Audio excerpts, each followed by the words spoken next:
on se retrouve pour la suite du programme du FFA. À 17h, découvrez en première mondiale au CGR le nouveau film de Denis Arcand, réalisateur oscarisé des invasions barbares. Il s'intitule Testament, c'est drôle et brillant, comme le résumé que nous en fait malgré lui le réalisateur. Si j'essaie de vous aider dans votre quête, je vous dirais que c'est un monsieur plutôt âgé qui habite une résidence pour personnes âgées, justement, une résidence subventionnée par le gouvernement. Il habite là. Cet établissement a une directrice dont il est secrètement amoureux, mais il est terriblement timide. Il n'ose pas déclarer ça. Et il y a dans cet établissement, qui est un établissement, qui est un bâtiment ancien, une peinture que personne ne remarque, qui est là depuis toujours, qui est sur un mur, puis personne ne la remarque trop, c'est un truc historique. Et tout d'un coup, arrivent des jeunes qui disent qu'ils sont des autochtones canadiens et disent que cette peinture est une insulte au peuple autochtone et il faut qu'elle disparaisse. Et là, il y a des milliers ou des complications parce que ça implique le gouvernement, ça implique les médias, les journaux, la télévision, etc. Et tout ça. Il y a un énorme scandale. Et donc, je ne peux pas révéler la suite, mais c'est à partir de ça.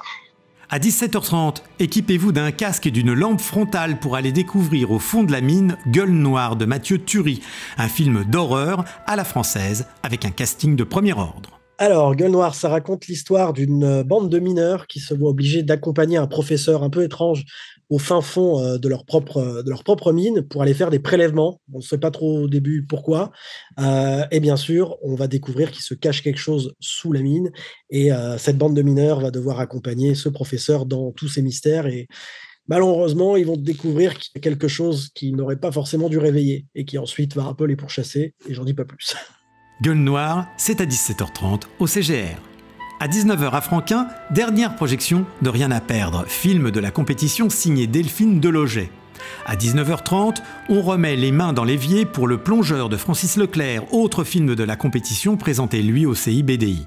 Le Plongeur, c'est l'histoire d'un jeune homme de 19 ans qui décide d'abandonner l'école sans le dire à ses parents et puis décide de travailler dans un grand restaurant de Montréal. Puis on découvre tranquillement pendant le film qu'il est aux prises avec un problème assez sévère de jeu, en fait, des machines à sous qui existent dans tous les pays du monde. Et donc, il y a vraiment une dépendance à ça. Et le film se passe en 2002 à Montréal, en hiver. Donc, c'est un film autobiographique à quelque part, à quelques détails près, de Stéphane Larue, l'auteur du roman. Le roman qu'on a adapté donc dans les dernières années, et c'est devenu un film. À moins que vous ne préfériez découvrir à la même heure Adieu vinyle, film de José Dayan, librement adapté d'un roman de Boileau-Narcejac, Les auteurs des Diaboliques, avec la fabuleuse Isabelle Adjani. Oh ma chérie, tu m'as bluffé. Tu t'es mis le public dans ta poche comme jamais. Tu vois ce que c'est qu'une grande vedette? C'est une femme qui n'en fait qu'à sa tête, contre son producteur, en lui faisant croire que c'est lui qui décide de tout. Je te présente Florence, ma nièce. Elle t'admire depuis qu'elle est née. J'espère que je ne vous ai pas trop déçu ce soir. Vous êtes si merveilleuse, mon Dieu. Vous avez été extra, j'avais la chair de poule à la fin du récital. Ça sont si mal chauffés. À tout de suite. Bravo, Ève. T'es magnifique ce soir. Je devrais pas se coiffer comme ça, on dirait ma mère. Oh.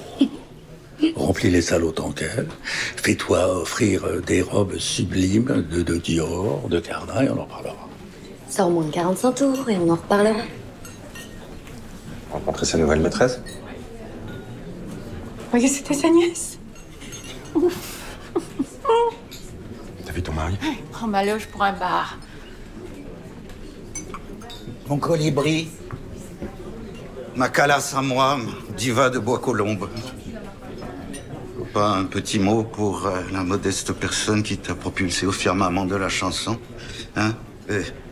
Karel, Mélo, c'est pas vrai, Karel? Mais c'est vrai que tu arraches des larmes avec tes airs de tragédienne. Tu souffres mieux que personne. très en forme ce Une soir. sainte. Voilà. Une sainte belge. Moins délicat que ton petit pianiste.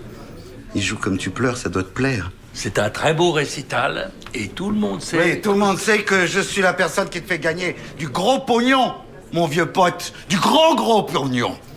Mais t'en as besoin pour cueillir tes poulettes, là. T'as décidé de nous gâcher la soirée. Attends, tu t'intéresses à moi? Allez, un dernier pour la route. Il y a des plus rigolos que vous à Paris qui m'attendent. Tu ne vas pas faire la route comme ça. Je crois que c'est pas très prudent, Morisson. Oh, j'emmerde la prudence.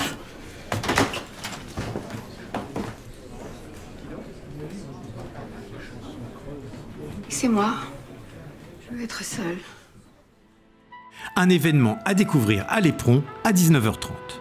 À 20h, dernière projection au Nil du 11e et dernier film de la compétition, Le temps d'aimer de Catel qui les verrait. À 20h également, avant-première de l'Abbé Pierre, Une vie de combat, réalisé par Frédéric Tellier.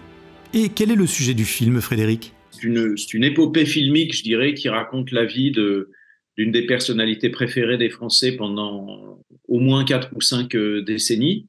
L'Abbé Pierre, de son nom de naissance Henri Grouès, de ses 20 ans à ses 94 ans, ces derniers jours, sa disparition à 94 ans. Donc à travers son regard, c'est notre histoire pendant presque un siècle, ou à travers notre histoire, c'est son regard pendant presque un siècle. Voilà, c'est ça que j'ai voulu raconter avec beaucoup de choses inattendues que moi-même j'ai découvertes, fascinantes, modernes, surprenantes. Voilà. L'Abbé Pierre, Une vie de combat avec l'épatant Benjamin Laverne, c'est à 20h au CGR. Enfin, pour finir cette journée à 22h30, le formidable Les femmes du 6e étage de Philippe Leguet à l'Éperon ou Délicatessen, un bijou de famille Studio Canal signé Caro et Genet au CIBDI. Ça c'est quoi? Ah, ça, c'est un détecteur de conneries. Ah ouais? Allez-y. Allez-y quoi? Mais dis-tu nos conneries. Allez. Allez. Oh, mais ça vient pas comme ça, hein. C'est beau la vie. Mais conneries, oui, mais rangez-moi ce machin, hein, on s'entend plus. Demain, dimanche 27 août, il y aura aussi de très beaux films à voir au FFA. Alors bon film, bonne soirée et bon FFA.